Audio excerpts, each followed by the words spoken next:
Од 1 јули имаме ново поевтинување на гасот за 3,5%.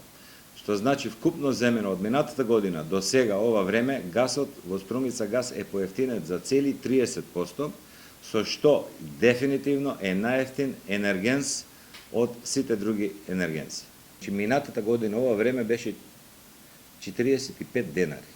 Сега со новата цена е 32. Значи кога тоа би го пресметале, би дошле до бројка од 30% намалување. Тоа го немате ка ниеден друг енергенс.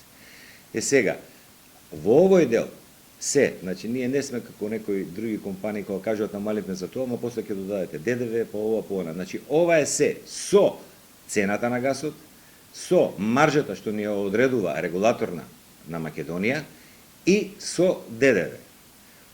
Движењето на цената на гасот е согласно светските движења на цената на гасот и уште лани на многу од медиумите ја реков дека може само да очекувате цената да биде минимум иста, бидејќи ние ги пратиме тенденциите на гасот во светот. Со изградбата што отпочна сега на Trans-Adriatic Pipeline, тоа е ТАП, која од Азербејџан, Турција, Грција оди за Албанија и за Италија, многу ќе биде жално ако нашата држава не земе приклучок и од таму, бидејќи веќе ние имаме цевка до Македонија, што со тоа дефинитивно гасот, природниот газ, е убедливо најевтин енергенс. Зошто граѓаните треба да го користат? Треба да го користат од повеќе причини. Затоа што комодитетот е прекрасен и тие што го имаат знаат што значи тоа.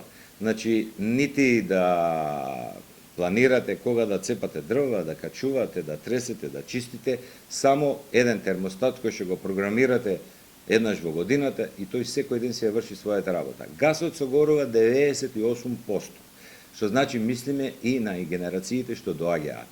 Гасот не ја загладува нашата околина. Во Струмица, порано, многу оџаци, енергетски изразено некаде 13 мегавати, ја загадуваа Струмица. Сега, кога другите градови зимата се гушат во смог, струмичани имат сино небо и чист воздух. Значи, гасот неслучајно е најупотребен енергенс во цел свет. Затоа им го препорачувам на сите граѓани да дојдат во нашите простори, да поразговараат, ќе им објасниме како наједноставно, како најлесно и по кој пат да стигнат до користењето на природниот газ.